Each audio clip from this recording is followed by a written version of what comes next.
everybody, and welcome back to It's Time with Keandra Ward. I am your host, Keandra Ward.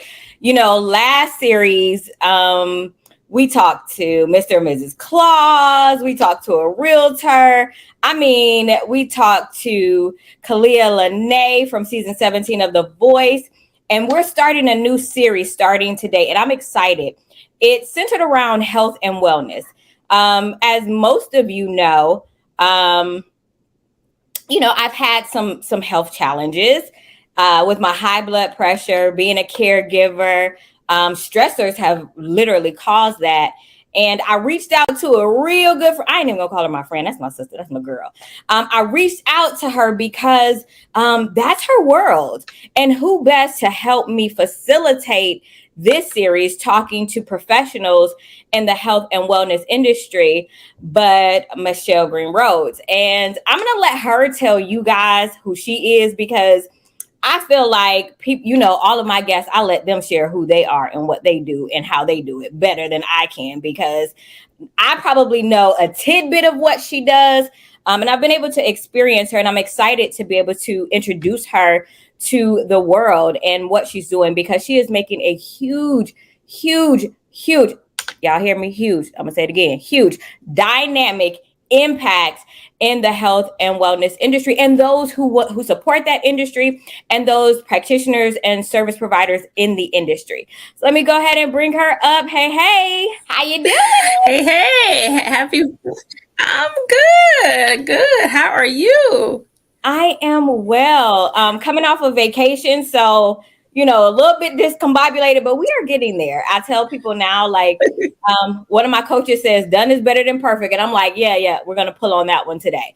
I am excited to have you, and I want to really kind of give you the floor and tell us who you are, what you do, and why you do it. Yes. Well, thank you, Keandra, first of all, for having me. So happy to be here. I've been waiting my turn. Girl. So it's here. Always, just excited to collaborate with you, because you bring so much knowledge and wisdom to the game. So we're going to give you your flowers where flowers are due. Thanks for all that you do to educate us on what we need to know about marketing, media, PR, all the things that we don't think about. So thank you. Thank you. I appreciate that. Oh, awesome. So yeah, I actually am founder of the Color of Wellness Media, and we've been in existence since 2020.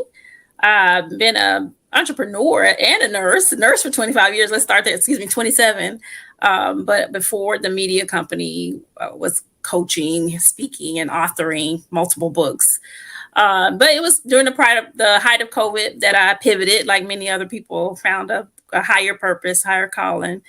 And I said, hey, I need to make this bigger than Michelle, the brand. Let's move the writing into the hands of the community. So ultimately, it started off as a magazine.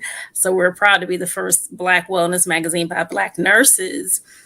But now we've grown and morphed into a multimedia company where we're doing podcasts and videos on demand are coming this fall. We're doing events and touring the country. So we're doing all that we can to help healthcare professionals learn about digital media so that they can elevate their voice, their brands, and help their communities where they live and work and play.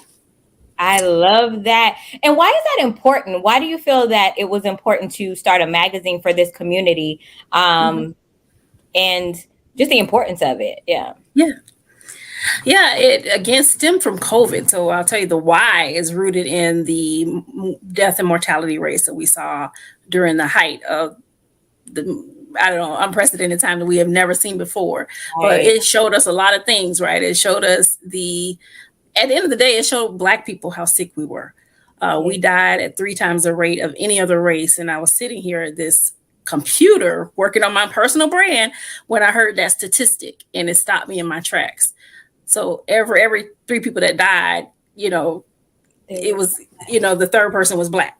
Right. So yeah, that was why. That's the why behind it. And I said, what are you doing to help this? because Right. I was a nurse, but not at the bedside for many, many years. So I felt almost helpless. I felt guilty. I believe I actually began to cry. And I was like, I'm not on the floor. How can I help? There's nothing I can do. And, fellow nurses were dying as well. It really was a pivot for me. It was an emotional moment. And I said, I didn't say, I felt led, and I felt, to me, it was God saying, use what you have. Use what you have. Oh, I So like for me, it was writing. Yeah. For me, it was writing. So that's why the magazine was born, because it was just a writing pivot, like me being able to take the love for writing and say, through writing to our communities, here are some things that you can learn about your health. Here are things you can learn about wellness. Here are some things that you might not know what's going on in our community, or have you heard about this new drug or this new treatment? Like, we just wanted to be the place to go for Black wellness information, because obviously the statistics show that we were not well.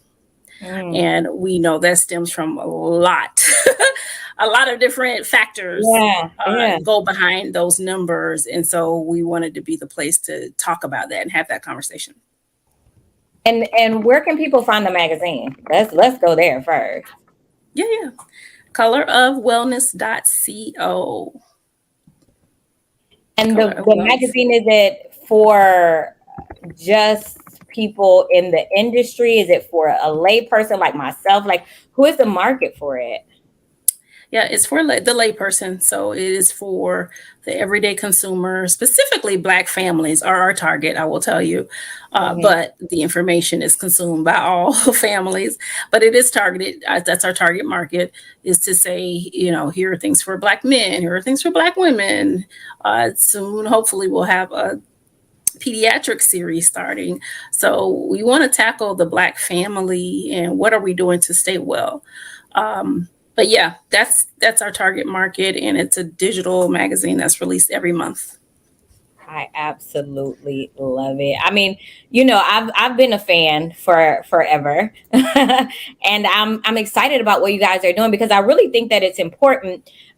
Because when it comes to health and wellness, I'm just talking about my family. We don't follow up. We don't do the research until there's a problem. Right. So once there's a problem, then we want to talk about it. Then we want to research. Then, my cousin, she wants to try to be a Google practitioner. You know what I'm saying? And so I think that it's important for us to find the publications and find the resources so we can get ahead of things, to see what's happening and get ahead of it. And I really appreciate and honor what you guys are doing, because I think it's solely important. Now, I know in addition to the magazine, you have some other things going on. What you got going on over there? Well, right now, the big thing is the tour, because we do have 5 pillars to what we do, but one of them is events, meaning getting in the community, sharing what we do. Right now, the community is the healthcare community. Next year, our aim is to be the layperson's community. So having some things geared towards the everyday person. But this year, I wanted to take those skills around the country and say, hey, for people like me who want to be seen and heard and share good information. I think that's one other piece that came out of COVID, is that we saw information being distributed right, wrong, and different. And so we want to be the trusted source, almost like, to me, quote unquote, the PBS for Black wellness is what my goal is. Yes, like, you trust PBS when you see them, okay, yeah, this is good. That's the vibe we want to give, because we do use, it's evidence-based information, but then we translate it into a way that the everyday person can understand it and apply it. Because I feel like, to me, the gap that I saw is that we have tons of nurse scientists. We have nurses who are doing wonderful things in research, and we have those findings sitting in research journals. Well, how does that translate to my auntie? How does that help grandma with that information? But they're over here doing, it's a research world, and it takes another person to come and implement that, whatever that might look like. And in some cases, there are implementers, but we wanted to be that bridge for the Black community. Again, that's the key, the Black bridge, to take this information and say, okay, we have the findings here. It looks like this in the Black family. So that bridge, that connector, that trusted source to get the information from the journal to the family. It's interesting, because With my mother's case, they did a medical journal article about her case because it was so rare. And my question to them was, okay, well, how are other people getting this information that actually are going through this? You know, where else is this showing up? Because this is for you guys. Like, how do we? And then I started looking up Facebook groups for her condition and found a Facebook group, but no real resources, no medical resources, nothing specifically from the experts in it for us, you know? So I mean, I didn't think about that till now, the importance of how that information should translate over to the public, because we're the ones that actually need it, which is crazy. And that's awesome. So with your tour, it's geared for the health and wellness industry, or nurses specifically? Yeah, we target nurses. You know, I have to say that niche. So we do want to call out the nurses. However, yeah, we do have therapists in our network. We do have pharmacists in our network because they see the mission, they see the vision, and they want to be a part of that. And again, it's all about them taking all those years of education and experience and sharing it with their community. So, but it's hard to do that when you're a lone voice, or when you just, you know, talking one-on-one to people. How can you do things quicker, better, faster when we have all this technology around us? So again, another bridge to the community. I love it. So where's the tour stopping? Where are you guys going? Yeah, so our next stop is virtual. So we are July 29th, which is 10 days from today, will be online. So you can head over to it's medianurses.com/tour and check out all the stops there so they can see. But yeah, that's the nearest one that will be online. After that, we are headed to Orlando October 7th and Baltimore December 9th. Awesome. To get all the dates in my head. I love it. I'm excited. And of course, you know, here at the KWI Collective, Keystone Business Institute, and It's Time with Keandra Ward. Every brand I have, we support you. So I'm excited about what you're doing. And you definitely know that you have our continued support and love. And for the nurses and practitioners that are a part of what you do, they have our support as well, because I think that the more we talk about it, the more we share, and the more we get the information out to our people, it's important. I think that, you know, it's not even holding it in. It's literally people don't know that it's available. And I think it's so important for us to share that. So thank you, Michelle. Girl, it was good learning about you a little bit more. Now, see, I learned some things that I didn't know, although I've done my research, taken some classes, and been around. From my perspective, I've been able to sit and I've been able to watch you. And I want you to share with people, when you're standing in front of a crowd of your peers, and you're helping them move to another level, maybe even a level that they didn't even know that they could attain based off of just having their nursing license or degree, or what do you call a license? Is it a license? Yeah, nursing license, right, and nursing degree. So how does that feel when you've opened up an avenue to them to where they don't feel stuck in what they're doing, and they can see another way to share who they are, what they love, their level of expertise? Wow. You know, it's gratifying, for one. I feel like I'm walking in my purpose, which is to do that, to hold that space and connect the dots for them and the bigger community, because we're a launch pad in so many so many words, really just grooming them, sharing that opportunity, helping them make that initial transformation. But once they really get a hold of the bigness outside of color wellness, the world is theirs. The world is their oyster. So I think that is even the bigger piece, is seeing them open up to the world of media, journalism, being able to write articles, go on national podcasts, national TV, like we'll talk about in a few moments.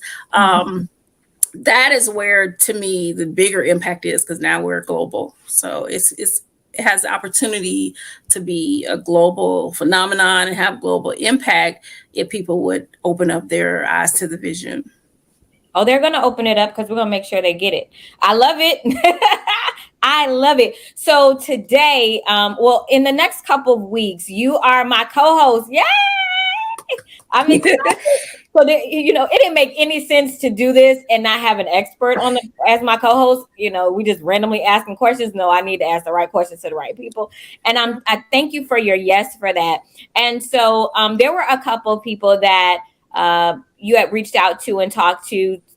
I think, I know I was like, listen, bring me some people and I want to talk to them and pick somebody. And, I know I was very like, I didn't give you any instruction. I was just like, pick a couple people, let me know.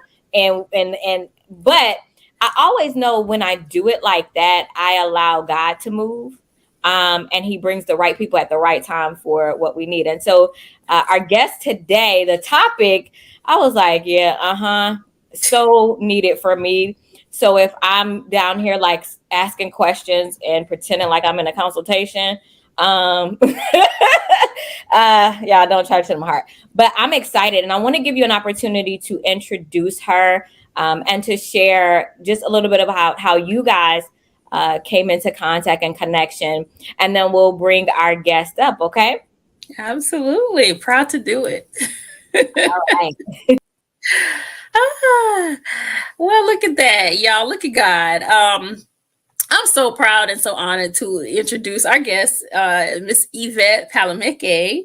She is one of, I'll say, a star pupil. She's completed this program that we're talking about for digital media and has impacted the world, y'all.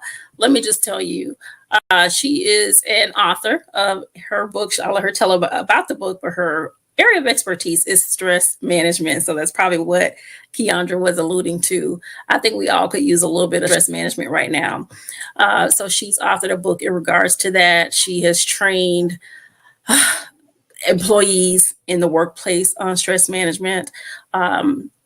She has been featured on CNN. Yes, I mean, I can go on and on with the global, and that's why I say global, because she's been featured in the media in various global outlets because of her work on the front lines as a ICU nurse, but then taking what she has learned and applying it through her signature method, the cool method, into a book, and then training other people, not just nurses, but she works, like I mentioned, with lay people and employers to help keep their employees well and less stressed.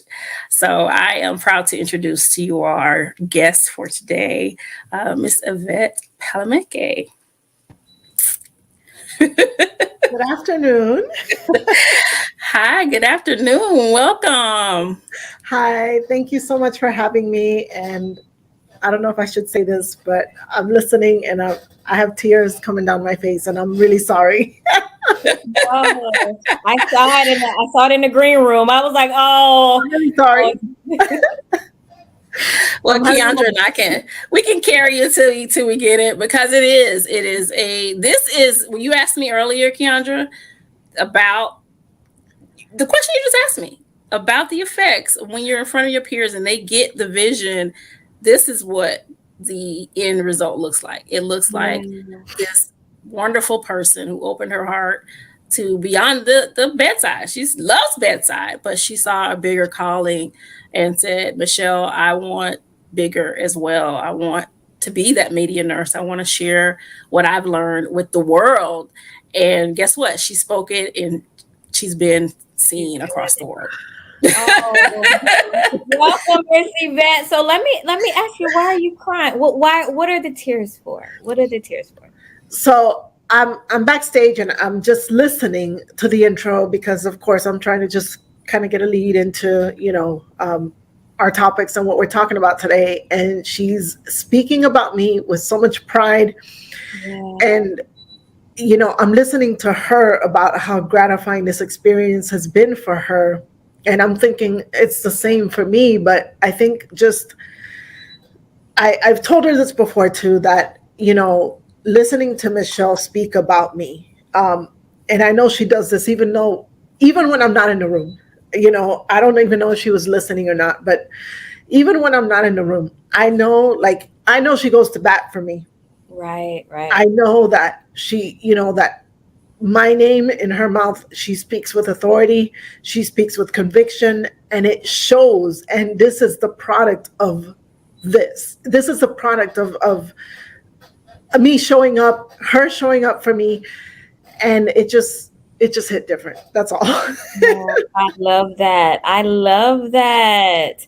Now I'm a water bag, so please, All right. y'all. I saw you in the emotion, but I guess not. I'm so soft. I saw you in the back, and I was like, oh, I'm about to start crying. That's why it took me a minute. I was like, let me pop up in a second. But I love that. And I love the fact that you both have reverence and honor for each other and your work, and that there is gratitude between both of you in the experience. So, Michelle, so tell me, what was the process for her, and what did you see, or how did you see her evolve within the program, and what did that look like for you? Well, I would say tenacity. Again, she knows I'm going to pull the biggest, the best, because I see it, and I know she struggles. And I think that's all of us. Like, people tell me things, and I'm like, oh, stop it. So I think we all have that humble pie. We try to, but really, I saw tenacity because, like I mentioned, she was during the height of COVID, just, of course, traveling like many nurses were, but without fail, just there. She's there, and she gives excellent care. She did not have to do media nursing because she's probably well respected and wanted as a ICU nurse, but something about her heart wanted to do more. So I think that for me, I told her I have students that are not on the front lines fighting COVID, but still showing up to each and every one of our sessions, homework done, book written, classroom written, teaching. She was always there and always doing the thing. So that's what I saw in her, is like, you could easily just be consuming what you have going on. It was a lot, right, but you still, at the end of the day, added this because it's a bigger vision for you. So I'm going to be there. I feel like I owe it to be there because she's, you know what I mean? She gave the 120%. I get it. Oh, I get it. So, Miss Yvette, just tell us a little bit about yourself. Who are you? What do you do? Who do you serve? So my name is Yvette Palamecki. I have been a nurse for 13 years. My main areas of expertise are critical care, ICU settings, done some infusion, done some private duty and home health as well. So, like I said, aside from nursing, nursing was my life, literally up until COVID hit. So when COVID hit, I was deployed to New York during the first wave of COVID, when New York was on fire with so many cases popping up left and right. So I was in that, initial batch of nurses headed to New York City to fight COVID. And I saw the amounts of people dying. And of course, one of the big things that stood out was the amount of people of color dying. In retrospect. So, at that time, there weren't a lot of nurses. There weren't hardly any nurses that were willing to talk to the media with their experience during COVID.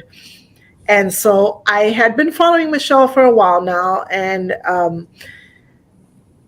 I just reached out to her to ask, hey, there's somebody from a magazine or some sort of publication wants to talk to a nurse. I'm willing to tell my story, obviously not compromising discussions of where I'm at or who I'm taking care of and all of those pertinent things that shouldn't be discussed. But I said, how do I go about this? And she literally kind of went in real quick and gave me some quick tips. And she said, I have a program. And I said, okay. And I thought about it in the back of my mind. But again, I was in between 70, 80-hour work weeks. I was like overwhelmed. I mean, overwhelmed is an understatement, probably. I was not just physically, but emotionally, psychologically. As an ICU nurse, I've seen death. That's not new to me. However, the amount of death and the quickness of death, I had not seen like that. So it was taking a toll on us. And just seeing our fellow colleagues fall ill to the virus or even succumb and die, it was quite the challenge. However, I moved forward. I did the interview, and I found that I enjoyed it. I enjoyed telling my story, telling my side of the experience, and I enjoyed just working on something different that still acknowledged me as a healthcare provider, as an expert in nursing, which I had become, but also allowed me to reach a bigger audience and not just my patients and my particular care that day. I was able to reach bigger platforms. My article was seen throughout websites and whatever print publications they had. But I think from then on, that summer, when my assignment in New York was done, I came home. I came back to Houston, and still work because Texas was on fire with COVID by then. And from one state to another. Yeah. It literally followed me, or I followed it. I don't know.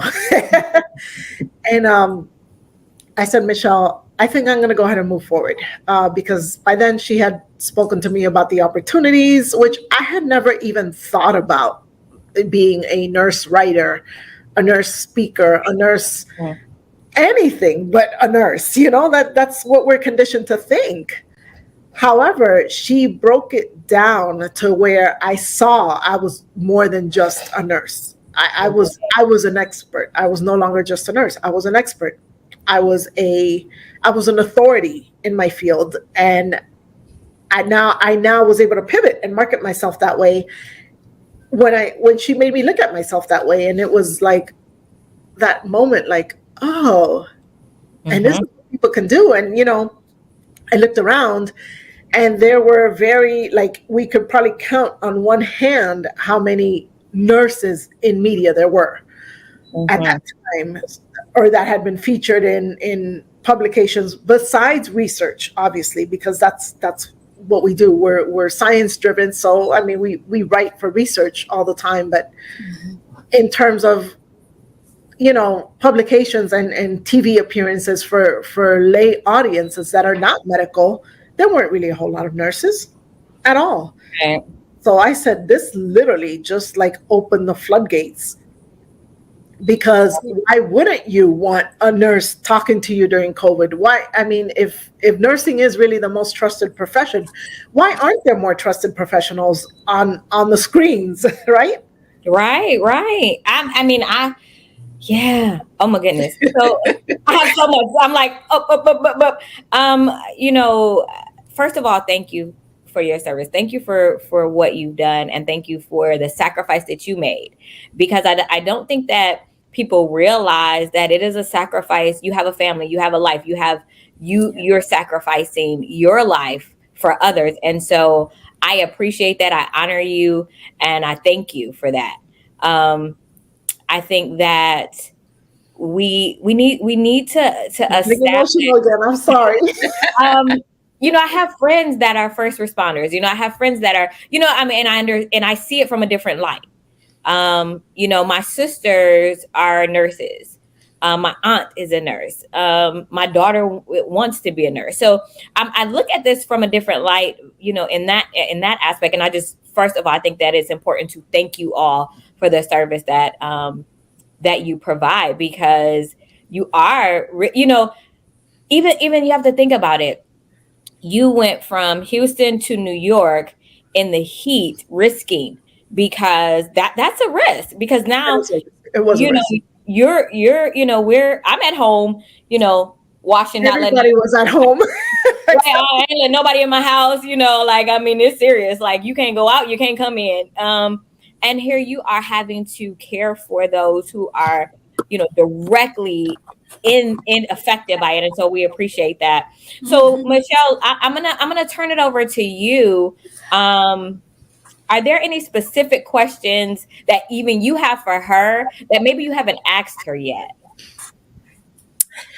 Well, I want to discuss a little bit about the work that she's doing now, because I know we've talked about her journey, but I think what's so critical that we use this time to help the audience, because we're all about the community, about stress management. So my question to Yvette is, like, what tip would you share, or a few tips? I know you've written your book and you teach people about how to manage stress. We're in this time like no other. Like, I think everybody needs a little bit of this stress management. So could you share with the audience to help them?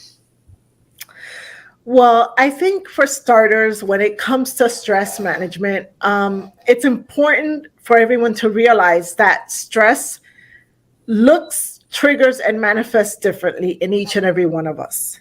Mm-hmm. And it's important to not downplay the stressors in your life, nor downplay the others. Like, just because something is not stressful to you doesn't mean it's not stressful for the next person. Right. I think overall, in general, I think the world is living in a heightened sense of anxiety and awareness that is making us even more stressed, because we're looking around and so many of us are dying, we're committing suicide, healthcare is in disarray right now. The economy is tumbling and crumbling. So I think that because we live in a heightened state of anxiety, we don't know what's going to happen next, whether it's from our government, our household, our health. We're the unhealthiest we've ever been as a collective, Mm-hmm. So I think, again, recognizing that stress wears differently on each and every one of us. And it's important to be able to look to recognize your own and hone in and accept and own it. Mm-hmm. And look at others and not be dismissive, because we're living in really tough times right now. And being kind is the minimum at this point that we can do to people. The minimum, the absolute minimum. What are some signs of stress? Like that common signs that I may not realize it's stress. Common signs. So, you can have the physical signs, which are signs in your body that tell you stress. So neck tightness, muscle cramping and tightness, headaches, even just sometimes, like some sort of trouble with your vision. Yes. And that could lead to that could be the beginning of a bigger problem, but it can start out as immense amount of stress. So you want to be able to pay attention to those signs. Wow. Your stomach in knots, because you're anxious, you're stressed, so your stomach can become knotted up. Those are physical signs. Then, of course, let's say psychological or emotional signs could be things such as irritability. Mm-hmm. I didn't mean to say that. So you use my brushes. That's an inside joke. Who used my brush? Listen. The existence of some people and some objects can annoy you, and that's how deep it can get. And now, like, this is another topic. However, this is also niched as well, because as we enter the menopausal era, it's a whole different ballgame. Right. So we have to be really mindful of things that are stressing us, coupled with our body's responses and where we are in the aging process, because it makes a difference. Right.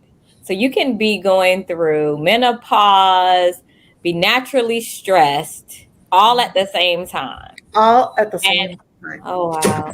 And not even know it. That's the sad part. Not even know it, because you don't know what to look for. Yeah. Some people don't even know how to describe what they're feeling. They just know they're off center. I don't feel right. I'm teed off all the time. Right. Or they don't understand. I know that my stress, I realize when I'm stressed, I get tightness, my neck and shoulders. get extremely tight. And then there's a knot like right at the base of my neck that will get bigger. And my daughter will be like, oh, you're not growing, you stressed out. Like, it's weird. It's so weird, but it's something that I've realized, and I've taken the steps because as a caregiver, I'm a mom caregiver. I'm going to naturally have a level of stress because I have to not only care for my children and my household. I have a whole nother group human being who is my mother, who I have to take care of. And so just to make sure that I'm doing the right thing, because medically, I'm not sure. I'm learning her condition, and I want to make the right decisions for her. So that's a whole nother level of stress that, just kind of layers that we'll have. And so I know that you wrote a book. What's the title and what is it about? Actually, it is called The Best Version of You. All right. Releasing stress and reclaiming your cool in healthcare. So this was written again during the height of COVID, when I found myself very stressed out. I found myself with very little outlets of people to be able to talk to and cohorts to be able to gather with, because at some point, I don't know if you would ever notice, but maybe Michelle did. At some point, it felt like it was healthcare versus the rest of the world. And so it was, are we giving the right information? Are we doing the right thing? Are we really saving everybody we can? We were being questioned. We were being, right under the microscope. And it was like, wait a minute, so it became where first we were so needed and so loved and so wanted. And then the next thing you know, we're almost disposable. The chopping block. Yeah. Right. Yes, And so, I remember that. Yeah. And it came very quickly. That whole, hey, we love you, nurses, we need you, that did not last long at all. So we fought well into the fight and still made it despite the public turning on us and everything. But I found that nurses and healthcare professionals didn't have a lot of support, either from each other because they couldn't reach each other, or a lot of misinformation going around and crossing the lines of communication, both in written media, print media, visual media. And our hours were so long. Who has the bandwidth to sit for another meeting or sit for another? Really. So I first created a Facebook group called Frontline Life Healthcare Club, and it was meant to bring healthcare workers together to the page and just disseminate information. At the time I created, the vaccines were getting ready to come out. So, of course, there was a split jury on that, and it was like, should we not? Nurses of color were not wanting to. Other nurses were. We were being forced by facilities and being told, we either get it or we lose our job. It was a big to do, a very, very big to do, without much research shown and things. We literally had to take a leap of faith and say, I hope this doesn't affect me, but if I'm going to keep a job, I have to do it at this point. It was just so many decisions had to be made. And those are health decisions. Those are not decisions that you should have to be forced to make. Under such circumstances as to whether you keep a job or lose a job or something like that. So, wow. So I created that club, and then, I found just my own stress. How am I releasing my own stress? So I started working on different methods, and then, I came up with the COOL method, COOL. Well, as Michelle knows, aquamarine blue is my favorite color. I love anything water related. I love that blue. I'm from Miami originally, so I love yellow. I'm a happy person. I'm happy-go-lucky. She knows that. She'll tell you. I love, I love social events and things. I love to, interact, conglomerate with the people.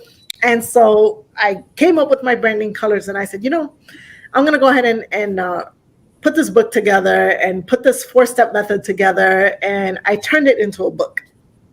I also created a book to teach. So I love it. So it's a method, a book, a A workbook, workshop. a Workshops workshop. Yeah. Yeah. Yes, ma'am. What does COOL stand for? and community. And community. What does it COOL stand for? Well, oh, you mean it's the 4 letters of the method. Oh, wait. Yeah. Explain this to me. I'm lost. So the cool, COOL, is the word cool, right? Like you're cool, Uh-huh. you don't stress out, you're not gonna flip out. Like I'm Oh, cool. got it. I like it. Nice. Okay, okay, But okay. the acronym is the 4 letters. Each letter has a stress management method, and that's what I discuss in the book and the workshop. Nice. So where can we find your book? It's on Amazon. Listen, I know that I'm going to order it because any help that I can get to help with the stressors of life, I want it. And tell us, what do you have next? What do you have coming up? What are you doing? Well, actually, since I am part of Michelle's cohort, and I've been part of Michelle's cohort since day one, pretty much with the digital media program. I've been an executive contributor for the Color of Wellness magazine all through 2022. I landed the October 2022 cover, so check that out on colorofwellness.co.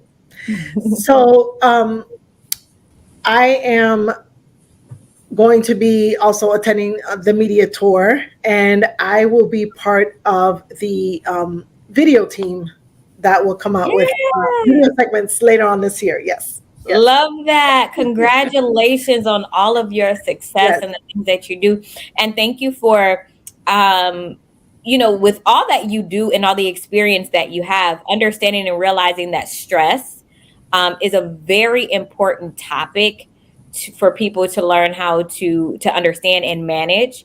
And I think that that it's important. But, I think sometimes we can have a level of expertise in this area, and we forget those little minute things that affect. And although stress is not minute, but in the grand scheme of things, maybe, it may be a traumatic experience, but how are you affected stress wise after the experience or a surgery or whatever, even when I had gallbladder surgery, you guys, I'm just caveating. I was so stressed out, like I passed out. It was crazy. I was nervous. I was so afraid. And just in that little instance, I was 24 years old, but my blood pressure shot up. I was stressed because I did not know what to expect. And had I had some coping mechanisms or some ideas of what to expect, I probably would have done better. And so I think that even should be a part of the healthcare regimen is you're going to have this experience. Let's talk about stress management through the process, Love it.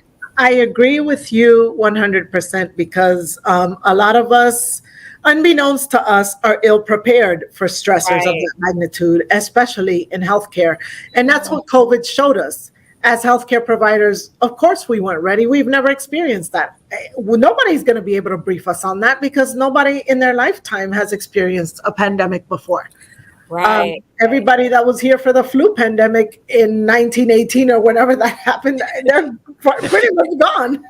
Right. So who's gonna brief us? Who's gonna give us a heads up to say, hey, people are gonna die in multiples, and you're going to have to be literally wrapping body bags together and hurry up because there's more coming and more going to die. Nobody could have told us that. And I think we found ourselves in a point where so many of us were just literally like day by day trying to survive with whatever coping mechanism we could turn to. And some people took sleeping pills. Some people picked up wine bottles. Some people... No, it's the truth. I know. You hit me. Right. I'm guilty. Listen. Yeah. It's that hurt dog a holler, right? I picked up a wine bottle during my master's classes. So, I mean, I can only imagine. So, I mean, are those healthy coping mechanisms? Absolutely not. but nonetheless, they were coping mechanism. And some of it, that's all we knew. Some people, exercised more physically. Yeah. I don't think I could have done any more physical work than what I did, work 70, 80 hours a week. So I didn't start to exercise, and so looking at myself and looking at my peers and how they would come in and they're tired and they're stressed out and they all of a sudden start hating the profession and start wanting to look for a way out. I didn't necessarily want a way out of nursing. I wanted just a way that I could manage what I was feeling. I know it wasn't going to last forever, but I love taking care of patients. That is my passion. I love patients in critical settings. That's literally my passion. I mean, since nursing school, what I wanted to do was critical care. And I was lucky enough as a new grad to land a job in critical care and continue to grow my career quickly that way. So I wasn't turning away from nursing. I just needed better, healthier, more intentional ways to be aware and to cope. So that's why I created the COOL method. Well, I am excited to meet you and hear about the amazing work that you're doing in the world, and many blessings and success and continued success. And my prayer for you is that your voice is heard across the nation so that the people can get what they need. And I'm excited. I'll be excited to see.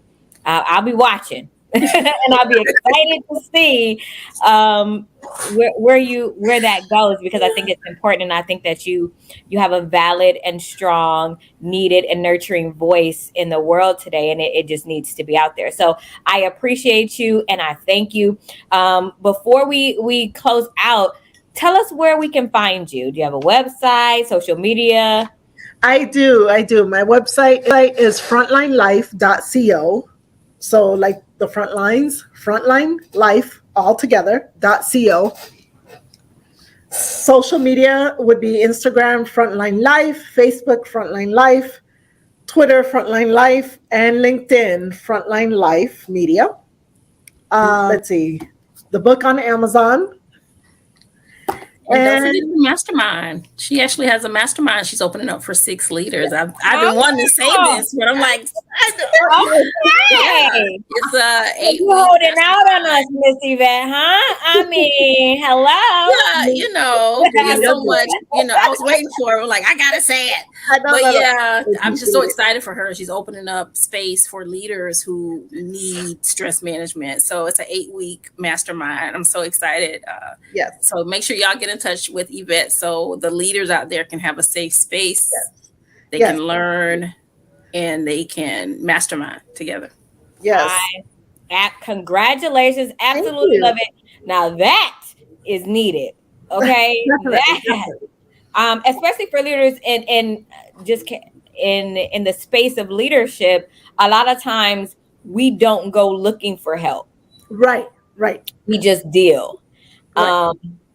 So make sure I'm sharing that. We'll make sure to get that out. Yeah, I think it's important now to have the conversations, because like you said, we don't seek help as leaders. We just deal, but you have to think about what you do to deal, and how you deal trickles down to the rest of your staff, and then creating adverse outcomes, because if staff is not well supported because you're just trying to deal, right, they're gonna leave. It just is what it is. But I think now's a great time to have a conversation with leadership and promote a new generation of leaders that are actually intentional about supporting staff.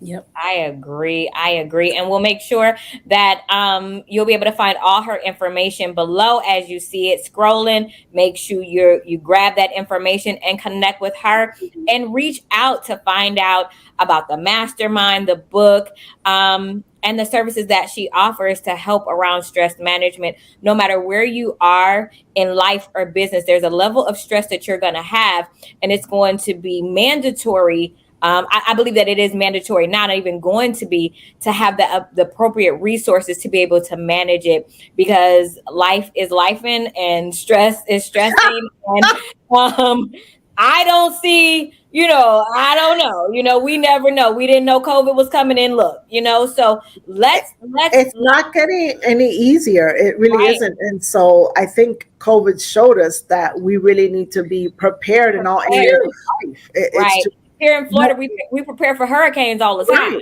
right, right, Let's prepare for our Stress. minds, bodies, souls, and spirits for the the things, what are stressors. the things that we had, the stressors that we have to deal with. So I appreciate you, and I want to thank you so much for your time. It was an amazing hearing your story and getting to know you. I will make sure that you got a fan in me, so I'll be Thank sharing and you. talking.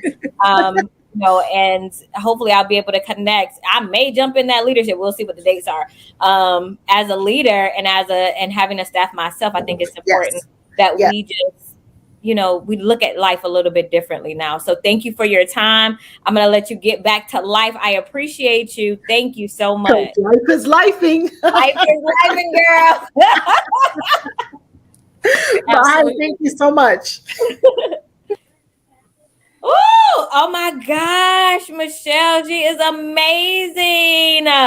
Stellar student, baby. Woo! Oh my goodness. Okay. Woo, I gotta regroup. First of all, amazing. That's what it looks like. I'm so glad you asked that question at the beginning of the show, because that is what, and people don't see that. So yeah, we need to put her out more often, her, and then we have others. But yeah, that's what it looks like when you catch the vision and get a hold to media, which the power of media combined with healthcare, it's unstoppable. I appreciate you. And I mean, just congratulations. You can visibly see the success of what you're doing and how it's changing not only the life of your students, but the people that they serve. And so thank you for that. And all right. Oh gosh, you guys, we're about to transition really quickly into our hot topic. We're not going to take too much time into our hot topic for today. I got a question. So I am looking through the Color of Wellness magazine, and I realized that one of how sleep affects your time management. I just want to listen. So I got a problem with sleep. Okay. My body just doesn't. So as just from your history, I mean, how do you feel sleep truly affects time management and just life for people? It's so powerful, right? I mean, we don't think of, I think, let me answer the question. I think sometimes we take sleep for granted, and then there are other people who just struggle. They truly want to sleep and they just can't. So that's I think, decompressing issue, looking at what is it that's holding you back, looking at the barriers, because it does affect your productivity. They are tied hand in hand. I'm pretty sure Ebony, our productivity nurse, she's amazing too, wrote that article. But it's just so critical because nothing can happen without this sleep. Nothing. We need it. Like it's everything. That's when things are repaired. That's when we get refreshed, renewed. You actually get to start, a new day over again. So It's vital. It's everything. So we do have to seek out those methods, the hygiene of sleep, learn more about sleep, learn more about your body. Sometimes we're just so busy, we're not even listening to our own selves. Because at the end of the day, it's going to affect everything, including the productivity. It's going to slow you down. You won't be as efficient because this is about efficiency. How can we do things quicker, faster, better? Being able to, block our time off and just complete what we start. Sometimes we start so many things. It is affected by, at the end of the day, the amount of rest so that you are renewed and rejuvenated to take on all those tasks. I love that. Thank you. So listen, I want you guys to head over to the colorofwellness.co. There is an article. It says more sleep for better time management. As a time management person and a person who has an issue with sleeping, this article was absolutely amazing. It talks about the sleep routine, sleep habits, sleep hygiene, sleep divorce. I mean, get on over there and read it, because what we want to do is be effective in life and in business, and time management affects everything that we do, whether it's personal or professional. And if we're not sleeping and not getting enough rest, it also affects our productivity. It affects affects how well we do what we are called to do. So make sure you tap in and woo! Okay, Michelle, listen. Oh, that was good. We gave it to you today. That was good. Y'all getting to me today. I appreciate it. And thank you for this particular, the you saying yes in this time frame, because I think it's important to talk about the topics. Now you're going to join us next week. We'll have another guest. You'll be our co-host for the next 4 episodes. Well, 3 after this one. For the next 3 episodes. Yeah! I'm so excited. And I wanna thank you and tell people that health and wellness is important. I want you to give them one last a motivational tip, saying something that would motivate us to really start looking at the importance of taking care of ourselves. Yeah, thank you again, Keandra, for having me. So excited to just share with your audience, but also give back to you. I know you always say, "Oh, you don't owe me," but truly, you have poured out to me as, like you mentioned, not just a friend, but as a sister. We've supped together and just talked and just been there. So I just am grateful for your presence and your friendship. And so this was an honor for me to finally give back. So yeah, whatever you need, I am definitely here. That's the least I can do for sure. Absolutely. But yeah, I would like to say, we always say that time, we hear this thing about time being our most valuable asset, right? You can't get time back. You can make more money, you can make more friends, you can do more work, but you can never recap the time. So when you asked me, I didn't even know you were going to ask that. So I'm just saying, as soon as you said leave a motivational tip, time dropped into my spirit. So I just want to say what I feel right now is that cherish the time. Now is the time, is what I received. Now is the time. Now is the time to take the next step. Now is the time to take the next breath. Now is the time to do something that you've been wanting to do. Now is the time to complete what you started. Now is the time to do what you said you're going to do. So I'm going to leave with that, whatever that might mean to whoever listening. But as soon as you mentioned it, I had not, practiced that, but I feel like now is the time is what someone needs to hear. I mean, I love it. It goes with the show. It's time. So now is the time. You heard it right here, everyone. And we want to see you back next week. Same time, same place. Thank you, guys. Thank you for having us.